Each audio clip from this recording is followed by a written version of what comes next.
We'll continue our discussion on coin change problem. So we saw that if the denominations are 5 to 1 and 5, 4 to 1, then the greedy strategy was working fine. And the strategy is this. So pick max denomination and supply maximum number of that before you go to the next one. Supply maximum number of max denomination. And when you know you cannot supply anything more of max denomination, you go to the second denomination, and for the remaining amount start supplying the second max denomination. And when you cannot supply more on second max denomination, go to third max denomination, and so on. And at least through examples we saw that it was working fine, but it requires a formal proof. So greedy strategy plus proof of correctness becomes greedy algorithms. Okay. Now the question is, it is not 5 to 1 or 5, 4 to 1, it is say something else, and say it is 5, 4, 1. Will this greedy strategy work if the denominations are 5, 4, 1? You can appropriately scale this to our ATM system. This is like 500 rupee note, 400 rupee note, 200 rupee note, and so on. And now the value integer could be anything. Now we ask, if the denominations are this, will the greedy strategy work? And our ultimate question was, input is x and you are given d1, d2, so on up to dk. Will this greedy strategy work? Okay. And most importantly, the strategy that we come up with. For example, if you look at this, it says pick max denomination.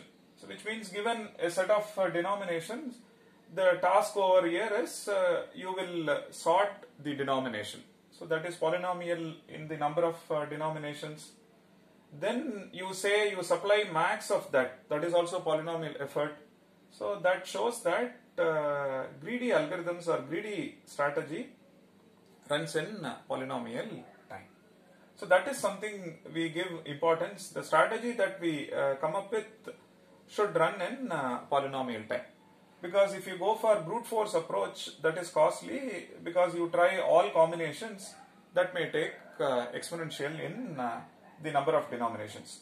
So which we avoid, and instead we look for a strategy, and intuitively we think it works. And so the strategy that you look for, trying to find minimum or maximum at each point in time. And in the process, we want to get to global optimum in polynomial time. So we keep these two things in mind. When we look for a strategy, we want to move from one local optimum to another local optimum, and ultimately we should achieve the global optimum in polynomial time. And the local optimum over here is, if you supply maximum number of this max denomination, then for the remaining amount you try supplying using this. So intuitively we think, if you say the remaining amount is 10, and then instead of using 5 you go for 2, then you may require more number of coins to give change for 10. That's the intuition, and with that we proceed forward thinking that we will reach global optimum. But there are denominations like 5, 4 to 1 and 5 to 1 for which it works. Now the interesting question is, will it work always?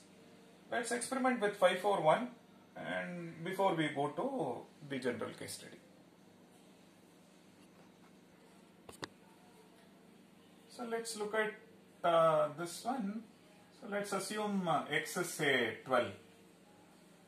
Our greedy strategy says you supply 2 5 rupee coin, then you cannot supply using 4, go to the next denomination. So you supply using this. Correct? So our greedy strategy says you supply 5 using this and 0 followed by this.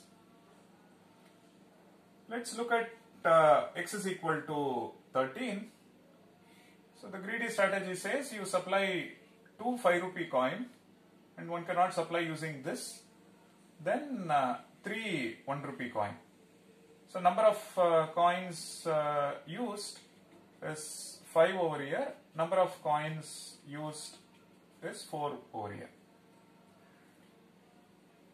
Now the question is this opt? Okay. Let's try using 4. I don't use 5. So let me use this. So 3 into 4 is 12, which means number of coins used over here is only 3. How about this? Let me use say 3 4 rupee coin and 1 1 rupee coin. So number of coins used is only 4. So this says greedy strategy fails for this example. So what is our strategy? Strategy says supply max denomination maximum number of times. So this greedy strategy fails for 5 4 1, and it is not finite number of counter examples, right? One can construct many examples of this type, so which means one can come up with an infinite set of counter examples saying this greedy strategy fails. Correct? So that shows that this strategy is fine, but it works for a specific set of denominations. So which means this naturally brings you to appropriate proof technique. So works for some denominations d1 to dk and does not work for something else d1 prime, d2 prime, so on up to dl prime. So something for which it works, we need proof of correctness, so that we can say yes, for any integer x, if the denominations are d1, d2, so on up to dk, our proof of correctness will establish the fact that this greedy strategy indeed works, so that it becomes a greedy algorithm. So which is why I was saying we intuitively think the strategy will work fine. With that, we were working with examples. And it so happens that it was working for 5 4 2 1 and 5 2 1, and when it was 5 4 1, it does not giving the optimum. Okay, so this is something one has to keep in mind when we experiment with the set that we work for as part of the denominations.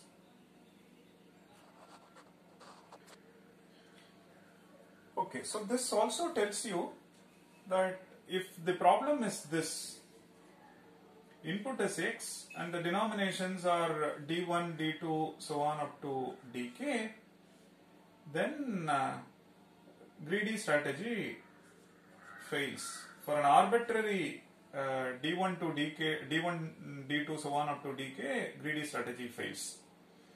So the greedy fails for arbitrary d1 to dk. For specific values, answer is yes. And wherever it is working, we have to give proof of correctness. Fine. So now, is there a paradigm? Meaning, is there a proof technique or is there an algorithmic design using which one can establish yes, here is a way to solve this problem.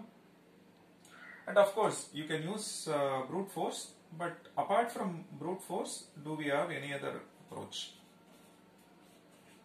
So you try all possibilities and check whether this set of denomination will supply change for x. That's okay. But we will see something called dynamic programming, using which we can solve this problem. Okay. So we will look at a couple of more case studies on greedy before we get into dynamic programming, but make a note that if greedy works, and it works for a specific set of inputs, especially for this case study, and so it naturally calls for a proof of correctness, that you should make a note of it. And suppose it works for all, then also one has to take that into account while proving the correctness of the algorithm or the strategy.